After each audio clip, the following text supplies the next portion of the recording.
근데 제가 잠깐 문득 든 생각인데 이게 좋은 점도 있고 나쁜 점도 있는 것 같아. 좋은 점은 첫째는 뭐냐면 사실 말씀하신 대로 누구라도 들어와서 일을 할 수 있다는 거. 그다음에 두 번째는 군산 어쩌면 거기서 발생된 이익들은 군산 세무사에서 어쨌든 세금으로 가져가는 거 아니에요. 맞습니다. 그러니까 지역 경제에 도움이 되는 건 확실한데 제 생각에 좀 안 좋은 점이라고 할 수 있는 거는 이 군산 지역 한정에서 업체들을 이렇게 선정할 수 있게 하는 상황인데 예를 들어서 군산에 그렇게 이름만 내고 사무실을 해놓으면 사실 입찰이나 이런 거 들어올 때 누구라도 사실 다 들어올 수 있단 말이죠. 그러면 지역 업체들은 또 어떻게 보면 기회를 잃을 수도 있을 것 같다는 생각도 들거든요.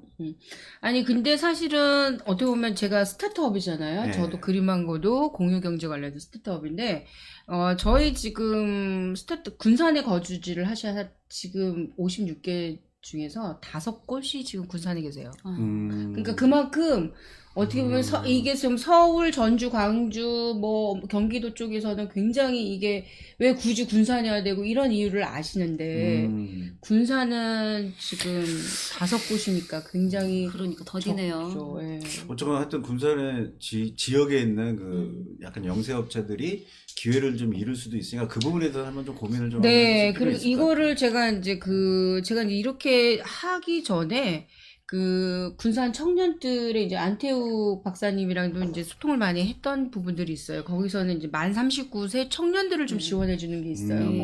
뭐 300만 원 정도 점포 지원이라든지 월세를 지원해 주는 거가 있는데 거기 있는 친구들이 이제 그게 끝나면은 한정적으로 자립해야 되잖아요, 이제. 자립을 네, 해야 되는 네. 그런 부분들이 있는데 아니면 그거 아니더라도 시범 삼아 이런 데 들어오면 좋겠다라고 해서 그것도 같이 매칭을 하려고 그래요. 그런데 아직까지는 그쪽에서 들어오지는 않았습니다. 이게 좀 그런 것 같아요. 맞아요. 뜻 막 이렇게 군산에서 하니까. 군산 있는 분들이 정부가 좀 늦어서 네. 무시해서 그런 게 아니라 네. 이게 너무 안정적이고 도전이라는 걸 안 하는 것 같아요. 어떻게 보면 저도 지금 이런 게 되게 생소하고 센세이션 하잖아요, 예, 지금. 처음 듣는 거라 가능한가 이런 생각이 먼저 드는데 근데 이제 타지에 있는 분들은 뭐 아까 56개 업체 중에 5개 빼고 전부 이제 타지 분들인데 이분들은 도전이라는 걸 한다라는 거거든요. 무엇인가를 내가 움직이고 무엇인가를 할 수 있다라는 기회를 포착해서 잡았다라는 건데 저는 좀 그게 답답해요. 군산에 있는 분들은 힘들대. 난 진짜 힘들어서 죽을 것 같아. 근데 안 움직여. 그렇죠. 누가 뭐 주기를 원해. 누가 뭐 챙겨서 나한테 던져주기를 원하는 거야. 전 그건 좀 안 맞다고 봐요. 그래서 아까 우리 대표님 말씀하신 것처럼 군산에 있는 소상공인 업체나 영세 업체들이 피해는 볼 수 있는데 저는 좀 냉정하게 말씀드려요. 의식적으로 보기 싫으면 오라 이거지. 오히려 더 경쟁을 좀 예. 그거요. 부추길 수 있다. 네. 네. 경쟁을 오히려 오히려 이 이렇게 자리가 만들어. 저는 굉장히 좀 기대한 게 맞아요. 뭐냐면 좀 알리고 싶고 맞아요. 그렇죠, 맞아요. 그걸 알아야 뭘 예, 접근하고 그러고 알아보고 싶어요. 직접 액션을 취하죠. 뭔가 이렇게 새로운 이야기를 들으니까 너무 좋아요. 재밌고. 저는 진짜 완전 막 눈에 빛이 나요. 빛이 나요? 원래 눈에 빛이 나요. 네. 그래요? 처음 듣는 소리라 진짜 센세이션하고 뭐 좀 멍은 그리고 그런 더구나 느낌. 이런 이야기들이 군산에 계신 우리 그린망고에서 하신다는 게 너무 예. 좀 자랑스럽게까지 하네요. 저희 교사모 회원님이시니까 리더님이세요. 저번에는 여성 차원화 저희 교사모 지원까지. 리더님이세요. 아, 그래요? 여성국 리더님이세요. 어머, 이거 짠하세요. 교사모 멤버들만 너무 놀래밖에 하는 거 아닙니까? 그 밥에 그 나물? 그러니까. 네. 근데 훌륭한 분이 많아요. 저희 교사만 안에 예. 진짜. 예. 이게 이제 같이 이렇게 정보를 좀 공유하는 그런 게 원래 좀 좋은 거잖아요. 방송이라는 게 의미가 그거잖아요. 그리고 제가 몰랐던 거 좀 많이 듣고 저는 이렇게 같이 그렇게 오래 만났었는데도 이런 거 하신다는 것도 처음 들었어요. 우리 리더님이 속이신 것 같아요. 저도 개인적으로 꼭 만나봐야겠더라고요. 너무 좋으신 분 같은데 뭔가 내면에 뭔가 강한 게 있는 것 같은데 저번에 소통하면서 깜짝 놀라서 저도 이렇게 방송 의뢰를 한 거거든요. 그 어쨌든 이런 것 자체가 우리가 보통 플랫폼 사업이라는 건 뭐 카카오나 에어비앤비나 막 대기업들만 할 수 있는 것 같은데 얘기 들어보니까 누구나 다 할 수 있는 일이고 근데 혹시 다단계 구조처럼 선정받는 게 유리한가요? 저도 아니요. 다단계 얘기하시네. 아니에요. 그건 절대. 아니에요? 네, 아닙니다. 누구나 할 수 있지만 사실은 민간이 이렇게 하기까지는 좀 어려운 게 많은 것 같아요. 그러니까 벌써 일단 그렇게 자격증 해서 7개를 취득하셨다고 했잖아요. 자격증에는 수료증. 아, 수료증. 네. 예, 그렇게 하니까 그런데 저도 처음에는 그런 어떤 건물이라는 게 사실 빚으로 건물이 이제 채워졌던 부분이죠. 그러니까 제가 굉장히 힘들었어요. 힘들었고 이거를 어떻게 돈을 벌을까라는 생각을 저도 똑같이 고민을 했었고 그러다 보니까 분명 뭔가 좀 교육을 받고 아니면 내가 뭔가 다른 생각을 가져야 되는데 맨날 내가 1차적인 노동으로만 끝나면 안 되는데라는 생각을 많이 했어요. 그러다 보니까 제가 찾아갔던데 만약에 혹시 이 방송을 듣는 분들이 도대체 무슨 세상이야? 그러면 구글 플레이스, 구글 앱시스트 이런 것들이 다 지금 사실은 무료예요. 구글에서는.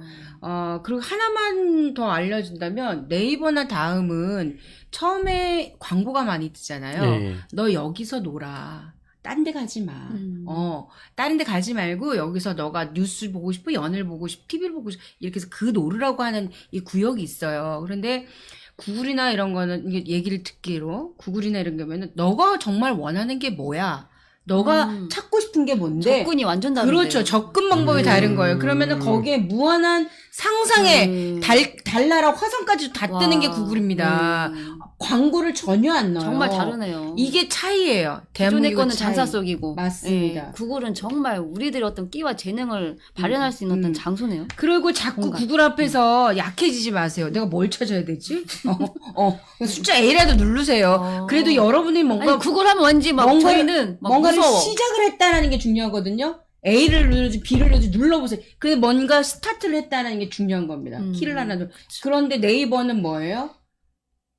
눈부터 먼저 이렇게 현란하고. 맞아요. 그러니까 여러분이 그런 거에 현혹되지 마시라는 거. 그 구글이 우리나라 말인 거 알아요? 진짜요? 옛 구자에 아. 글자. 그래서 아, 진짜? 오래된 글 그래서 구글. 뻥입니다. 아유, 정말 뻥이에요. 뻥. 어쩐지. 자, 그런데 사실은 이렇게 아까 전에 돌아가는 건데 여러분들의 제 얘기 재미있나요? 재밌어요. 아유, 자, 그런데 처음에 여러분들이 인터넷을 킬 때 뭐라고 키죠? 뭐가 뜨죠? 윈도우예요. 예, 윈도우가 윈도우. 뭐예요? 창문. 창. 음. 창문이죠. 그런데 그걸 만든 사람이 누구예요? 빌 게이츠. 빌 게이츠. 그렇죠. 빌 게이츠. 빌이 뭐예요? 필. 머니. 네. 게이츠. 문. 들어오는 문. 그래서 창문이에요. 짱이다. 이름을 그렇게 줬어요. 너무 멋지지 않아요? 예. 많이 배우네. 스티브 잡스는 그럼 일만 해가지고 사갔잖아. 그래서 사갔다는 일만 해갖고 예. 그래서 지금 어떻게. 그래서 윈도우와 빌 게이트, 실제로는 게이츠지만, 게이츠. 게이츠지만, 게이트 이렇게 해서 돈 들어오는 문, 이렇게 생각하고, 그래서 창, 윈도우, 이렇게 해서 했다라는 또 얘기도 있어요. 경제적인 이쪽에서는. 그건 뭐 확인되지 않은 얘기죠. 그렇지만. 아니요, 확인됐어요. 아, 그렇습니까? 예. 빌 게이츠랑 제가 좀 이따 통화를 네, 해보세요. 예. 와, 근데 오늘 그렇게 여러분들의 브랜드명을 조금 이유 있게 만드시라는 얘기예요. 맞아요. 만약에 할 때. 저희 스토리텔링을 교사는 넣어라. 여기 예? 봐봐. 스토리텔링. 저희도 네이밍 잘했잖아요. 네, 너무 열린 잘했어요. 교육, 창문이 예. 없잖아요. 누가 아니 이거 너무 이거 잘했어요. 누가 만들었더라? 누가 되게 만들었어요? 유명한 디자이너가 있다. 아니 너무 잘 만들었어요. 네, 예, 정말 맞아요. 기억 시읒 의미부여를 많이 미음이잖아요. 했어요. 기억 저기 시읒 미음. 저기 앉아 계신 분이 만든. 그러니까. 네. 저도 로고는 한번 좀 의뢰를 좀 해야 정말 될것 네이밍 같아요. 정말 중요한 것 같아요. 이런. 네. 아유. 그래서 오늘 참 이게 진짜 새로운 거 너무 많이 들고 멍하네. 뭐를 질문해야 될지 잊어먹었어요. 이제 얘기를 재밌게 듣다 근데 보니까. 이렇게 사업을 재밌게 하시는데 혹시 이렇게 사업하는 것에 대해서 이제 좀 어려운 점이나 애로사항 있으세요? 뭔가 진취적이고 좀 미래지향적이긴 한데 사실은 이런 얘기들을 어디서 나눌 수가 없어요. 그러니까 그러니까 예. 외로우실 것 같아요. 그러니까 지금 어떻게 보면 그냥 독보적인 1순위인지도 모르겠지만 이제 이렇게 경제적인 부분들을 어디서 나누지를 못하고 내가 내가 좀 이렇게 무한한 상상력을 가지고 있는데 이걸 좀 어떻게 공유 경제 같은 데서 누구나 좀 얘기해서 토론을 좀 하고 싶은 그런 생각들이 있고 또 하나는 두 번째는 뭐냐면 사실은 이제 에어비앤비는 이제 너무나 활성화된 그런 거기 때문에 하는데 지금 이제 저도 그런 쪽에 듣다 보니까 지금 사실은 플랫폼 사업들이 굉장히 많이 떠요. 그래서 예전에 실제로 제주도에서 그러니까 빈 집을 가지고 재생 사업으로 해가지고 파란 집은 빨간 집은 녹색 집은 이렇게 해가지고 4개의 집을 컨트롤 했어요. 왜냐면 나이 많으신 어르신들은 요양원이나 아니면 자식들한테 가는데 오래된 추억이 담은 그 집을 팔고 싶지는 않은 거예요. 그러다 보니까 내가 눈을 감더라도 그 집은 내 걸로 있길 원하시거든요. 그런데 이제 이분이 플랫폼을 해서 내 어르신임을 설득을 해서 그 집을 꾸몄어요. 10년 차, 5년 차 이렇게 계약을 하고 임대로 그래서 예쁘게 꾸미고 했는데 그래서 펀딩도 만들었어요. 그분이 클라우드 펀딩 해가지고 2억 정도 받고 또 4억 출자금에 대한 출자를 받고 했는데 이게 숙박업소에서 태클이 들어온 거예요. 어디 그게 숙박업이냐. 경쟁이 밀리는구나. 그래가지고 결국에는 이게 국회까지 갔는데 아직까지 승인이 안 떨어졌어요. 이러다 보니까 빈집을 아무리 개조를 해더라도 본 주인과 이 사업의 목적들이 왜 그런데 사실 플랫폼이 또 나왔어요. 남의 집. 우리 남의 집에 살고 싶잖아요. 그쵸, 그쵸. 그 집에 어떻게 살고 홈스테이 있어? 같이. 근데 남의 집을 내 집을 빌려주는 거예요. 그런 어플 또 플랫폼도 만들었어요. 근데 이런 것들이 지금 그러니까 실질적으로는 4차원 그냥 지금 메타버스처럼 4차원의 세계지만 실제로 운영이 되고 있는데 플랫폼을 가지고 운영이 되고 있는데 행정적인 업무에서는 굉장히 제약이 많다라는 거죠. 그러니까 지금 사실 저도 마찬가지예요. 저도 지금 군산 세무서에 주목하고 있어요. 아니 그 에어비앤비 건도 그랬고 우리나라에서 에어비앤비 아직도 확실히 승인이 안 나고 지금도 아직도 설왕설래하는 상황이고 타다 있잖아요. 타다. 네. 타다 문제만 해도 그거 굉장히 획기적인 거고 실제 서울에서 뭐 퇴근 시간에 이럴 때 택시 잡는 거는 진짜 불가능할 정도거든요. 뭐 저녁에 12시에 이제 집에 갈 때 택시 잡는 거 불가능해요. 맞습니다. 근데 타다 서비스 때문에 사람들이 안전하게 굉장히 귀가를 많이 했었단 말이에요. 그 타다 서비스만 해도 굉장히 저는 되게 좋게 생각을 했었는데 또 한편으로는 택시 하시는 분들 입장에서는 또 자기네들의 밥줄이 끊기는 그런 상황이란 말이에요. 그 말씀하신 예를 들어서 지금 그 에어비앤비나 이런 것도 사실 좋아요. 이용자들 입장에서 굉장히 좋은데 또 이미 숙박업을 하시는 분들의 입장에서는 그 위험이거든요. 위협으로 다가오니까 좀 그런 거 밸런스 맞추고 하기에 우리나라가 조금 늦긴 해요. 또 특히 말씀하신 대로 행정적으로 처리하는 거. 법이 없는데 그걸 어떻게 하겠어. 그 공무원들 입장도 그래요. 공무원들이 이걸 내가 처리를 해주고 싶어도 뭐 법적 근거가 없는데 이거 어떻게 처리를 해주겠냐고. 그러니까 그런 것들이 막 이제 법안이 계류되고 이게 사실 법으로 다 해야 되는 문제인데 국회의원들이 행정 쪽에 못 네. 따라가는데 이 시대에. 근데 못 미치는. 행정을 하려면 어차피 법안을 개정을 해야 되는데 법안 개정들이 굉장히 늦다는 거죠. 최고 늦는 거. 자기들끼리 맨날 싸우고 지금 막 그러느라고. 예, 지금 그것들이 문제인 것 같아요. 지들끼리 싸문이라고 못 해주는 거예요. 네. 일단은 우리나라의 이번 연도에 2021년도에 힐튼 호텔이 일단은 한국을 떠납니다. 그래서 그러면 그거를 어떻게 하느냐. 사실 이거 공유 오피스, 그럼 공유 공간을 쉐어하우스로 지금 개편이 될 거거든요. 여러분들 아시다시피. 근데 아마 신라 호텔이든 모든 숙박업소들이 그렇게 적자 운영을 하고 있지만 앞으로는 조금 더 생각을 해봐야 되는 문제에 도래된 거죠. 네, 진짜 대전환기 시기는 맞아요. 이게 이제 맞아요. 네, 모든 삶이 전환이 될 거예요. 모든 게 바뀌는데 그 선두 주자에 서 계시니까 더 힘드실 거라고 생각을 하는데 물론 아까 말씀드린 것처럼 저는 아까 국민은 타다나고 택시들이 아까 말씀하신 것처럼 2시간 3시간 서 있어도 택시 한 대를 못 잡는데 아니 뭐 서울은 진짜 본인들의 밥줄이 달려 있으면 다 타게 만들면은 다른 게 안 생기잖아. 그러니까 군산만 보더라도 택시 하나 잡을 때 솔직히 카카오로 이용하면 엄청 빨라요. 근데 새만금 이쪽은 조금 느리긴 하더라고요. 그러니까 그런 것들이 조금 잘 좀 조정이 되면 좀 괜찮을 것 같은데 애로사항이 있는 것 같아요. 어쨌든 뭐 쉬운 문제 아니에요. 행정은 못 따라와. 행정은 국민들이 가는 거 못 따라와요. 법 만들고 뭐 준비하고 안 다쳐야 되고 여러 사람 다 생각하니까 못 따라오는데 저는 금방 우리 저 대표님처럼 뭔가 할 수 있고 도전을 할 수 있다라는 게 굉장히 중요한 것 같아요. 남들이 안 한 거.